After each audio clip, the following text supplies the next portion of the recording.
अस्सलाम वालेकुम, कैसे हो? सब ठीक होंगे, उम्मीद करता हूँ सब खैरियत से होंगे।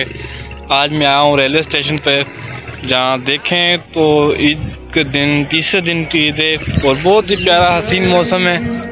मैं अपने कज़न को स्टेशन पे ट्रेन पे बिठाने आया हूँ और बहुत खुशी हो रही है माशाल्लाह, और बहुत प्यारा मौसम हो रहा है इस स्टेशन पे। मीरापुर स्टेशन है, ये है मेरा प्यारा दोस्त जिसको हम स्टेशन पे रवाना करने आए हैं। इसको अभी धिक्का लगाएंगे रेलवे स्टेशन पे और इसको भगा देंगे रावलपिंडी। ये हमारा दोस्त है असद लम्बू, जिससे आज हमारे से दूर होना पड़ रहा है।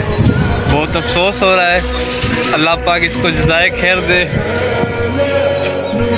अभी हम आगे आपको दिखाते हैं कैसा व्यू है मीरापुर स्टेशन का।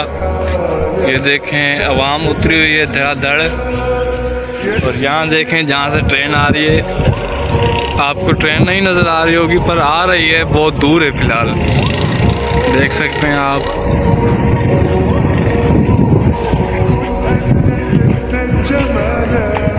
ये बहुत ही प्यारा हमारा रेलवे स्टेशन है, आई लव मीरापुर।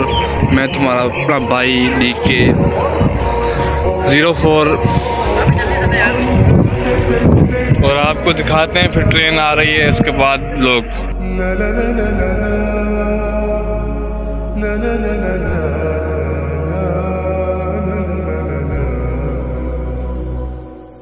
أتقبلهم الناس لست أقلدهم إلا بما يرضيني كي أرضيني سأكون أنا مثلي تماما هذا أنا فقناعتي تكفيني ذاك يقيني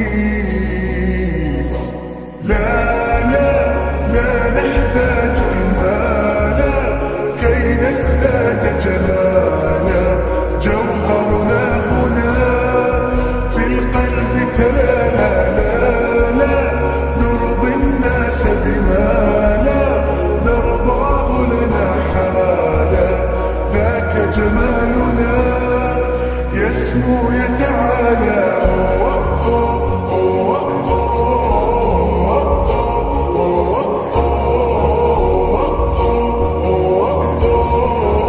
كن أنت تزداد جمالا